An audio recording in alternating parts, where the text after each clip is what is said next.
I wasn't planning to make a commentary video today, but this run was just so stupid. I know a lot of you have been asking what exactly some of the strats I'm doing are. I made a video on my main channel explaining a lot of strategies, but there's lots of new stuff that I haven't shown, so I'll talk about that a little bit. We spawn in a shipwreck with 18 iron. That's great. I place a slab under me, though. That is not great. It makes it so I can't place any blocks.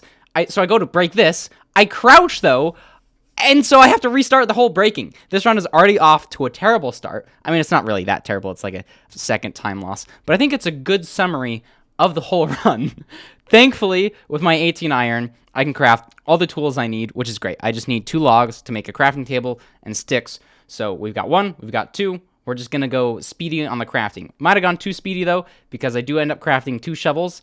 Thankfully, I have enough iron that it doesn't matter. I'm also going to craft shears. This is going to allow me to collect a whole bunch of leaves really quick, which is super useful for a run. Because if you're in the Nether, you need to cross a lava lake. You need to navigate terrain. Leaves are just the best. So I'm going to make my boat, make my door. We're all set. We're good to go. Leaving at about a minute. I try to have everything crafted and like getting in the water in less than a minute.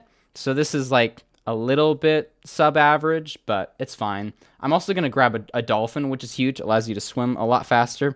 Check the ravine back there. No magma or indications of magma, so I'm going to go this direction because I saw some kelp over here, which is pretty much the only indication of a magma ravine. Everything else you do is just guessing and hoping. We're at a minute 30 right now. I tried to enter the Nether at about 2:30, so this is still pretty good pace. I need to get some flint here so I can make flint and steel. We get, I think, probably average rates. There's my flint right there. But gonna put my doors in my offhand, make sure I have a bucket of water, and now begins the search. That looks terrible down there, so I'm gonna continue down this water cave. We're at 2 minutes now, so I need to find a lava pool relatively quickly, or this run is just kind of meh. I'm going to go to the very end of this cave, though, to start digging down, looking for lava. Because if you didn't know, cave generation, it, like, starts at the end of one cave. So if you dig down at the end of a cave, you're more likely to find another cave. I'm also going to look in the bottom right of my screen. This will show me all the sounds in the area. You can see lava pops. So there is lava next to me. I just need to find it. Just listening to my headphones. I do see it. Apparently, there's a ton of lava above me. It's dripping from the ceiling, so I'm going to have to go over to the side a little bit so I don't, pop up in a lava lake, which wouldn't be great. Now, it's almost 3 minutes at this point, which is kind of terrible for me. I really shouldn't have even played this out. It's just far too slow, but I was like, you know what, why not? I've only done a couple runs today, so I'm going to do an advanced portal creating strategy, which basically helps drain the water faster. You'll see there. The last piece of obsidian I made cut off the water supply, so I didn't even have to worry about draining it. Just little things like that are nice. What I'm doing here is looking at my F3 screen to see the entities in the area, and I basically am just seeing that there's entities in this direction, like a lot of them, which means there's a Bastion. That's the golden thing for a speedrun. We want to go to Bastions. That's how we're going to get all of our pearls. I don't know if you saw it there as well, but there was a fortress in the background, which is great. I know where my Bastion is, and I know where my fortress is. So I just need to hope that there's good terrain that direction. I did use quite a bit of my leaves pillaring up to this ledge, but that should be fine. I have some cobblestone from all the mining I did to get to the lava, which actually comes in clutch. You can see the Bastion off in the distance. This one is a housing Bastion. You don't need to know what that means other than it's the fastest type of Bastion, which is really good for me. I should be able to leave this hopefully in 2 minutes. That's the goal. It's going to be a bit risky, though, because the way I'm going to route this and get all the piglins and gold is just breaking the chests in front of the piglins. All the piglins are going to get super angry, but thankfully, if there's some gold in the chest, they'll just get distracted by it, which is what happens. I punch them to get them angry at me. I need them following me down. And here we begin the Bastion routing. I've done this enough times, you kind of know what you're doing at this point. I know where all the gold blocks are. This is pretty standard stuff. I don't even want to talk about it, just because you kind of just watch what I do, and then you do it in your own runs. That's sort of how I learned how to do these sort of things. I had a leg workout today, for the first time in a hot second. I did a lot of squats, walked up a whole bunch of stairs. My legs are cooked, man. I could barely walk up the stairs to start speedrunning. I finished, I was like, I just need to do something that's chillax, you know, that just uses my upper body. Speedrunning fit the bill perfectly, and I'm actually kind of surprised I got this run so quickly.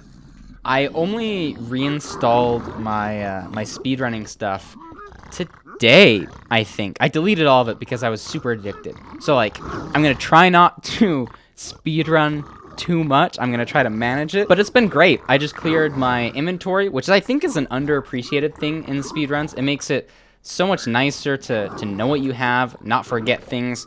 I don't know. I just like not keeping it cluttered.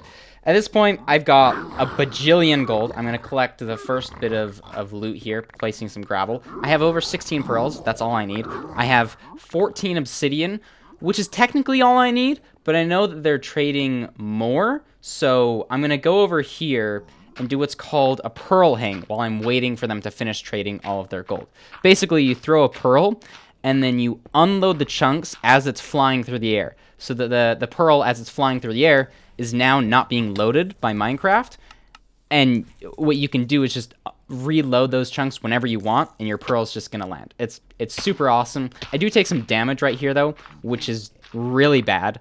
I don't have any food, so I can't heal. And pearls do 2.5 hearts of damage. So when I do render the pearl in, I'm going to be at half a heart. I collect all the stuff here, and I have 20 obsidian, which is huge. I'm like, okay, I'm out. I have everything I need.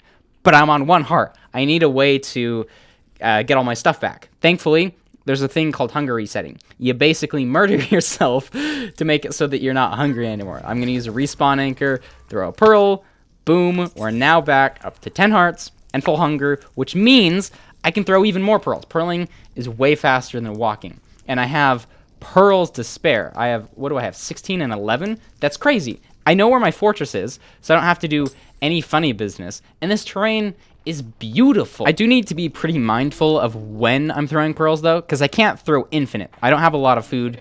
Pearls do a lot of damage, so I'm actually going to run to the very edge of this, I don't know, peninsula, I think is what you call it, to throw my next pearl. Normally, I would be checking pearls like a madman, but I'm going to have to hunger reset again at some point. I throw this pearl, trying to make it on this ledge. As soon as I throw it, though, I'm like, oh, frick. There's no way that's hitting. I'm going to be at the bottom of a lava lake. Minor time loss, but the run is still going to be pretty good. It's 7:20, which is actually not that great of a time for entering a fortress. Well, actually, you know, it's not that bad. I have a goal for myself that I want to, like, be exiting the Nether at, like, 7 minutes. I know. It's, like a lot faster than this, but it's what I want to do. I have a nice pearl here, which helps a ton. All I need to do is dig up and find a blaze spawner. There's 2 parts to a fortress. There's an open part and a closed part. Spawners always spawn in the open part. Thankfully for me, I'm in the open part. Even though it looks a little bit closed, there's like no netherrack on the roof or anything. I'm gonna go left here, which I actually thought was a misplay until I see the blaze spawner. I'm at the blaze spawner at 8 minutes. This is pretty good. I just gotta make sure I don't die.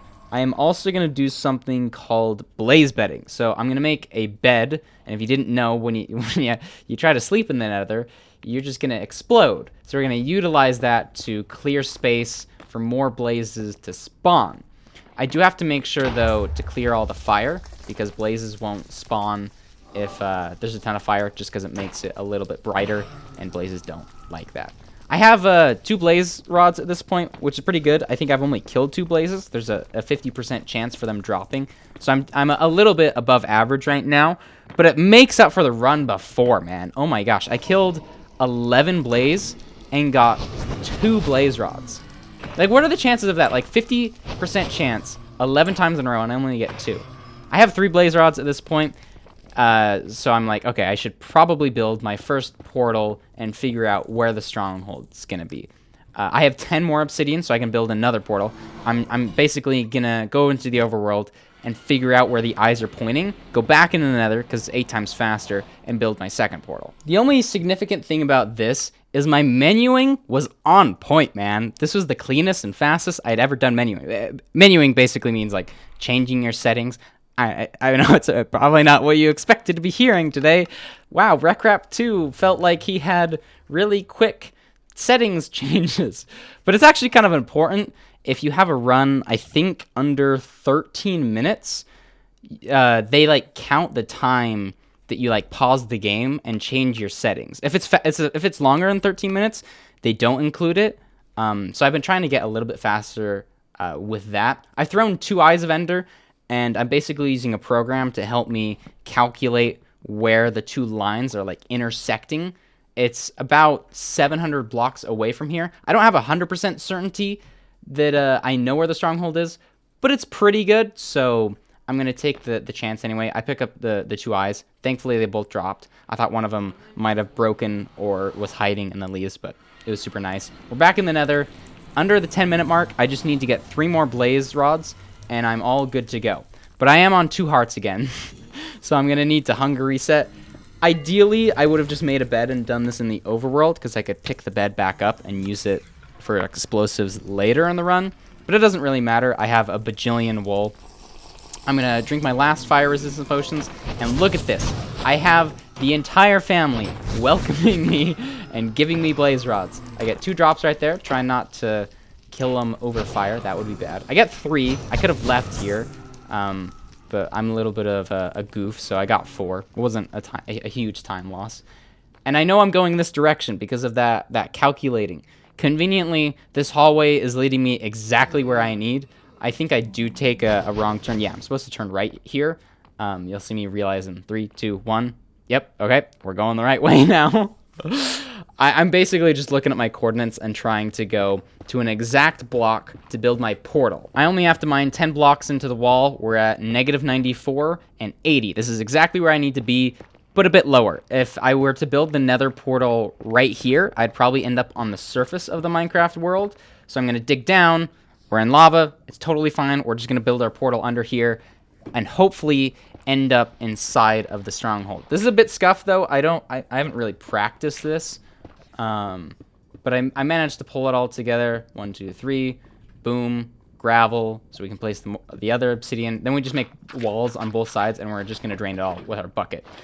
This is great. This is great pace. We're 11:30.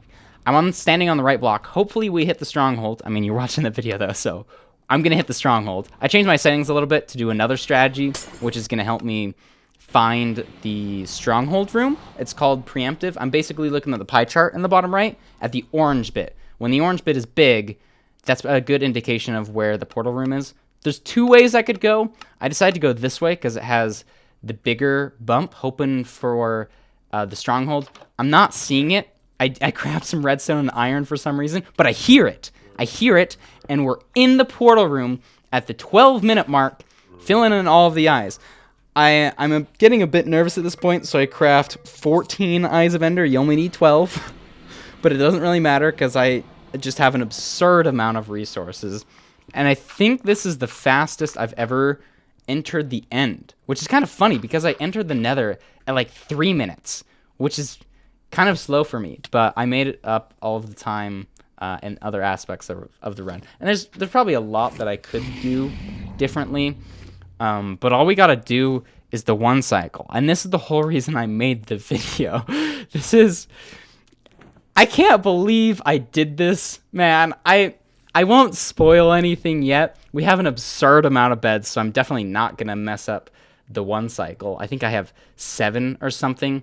Ideally, I'm going to do it in 4, but I'm pretty nervous right now, so I'm like, oh, frick, dude. I don't know if I'm going to be able to 4-bed.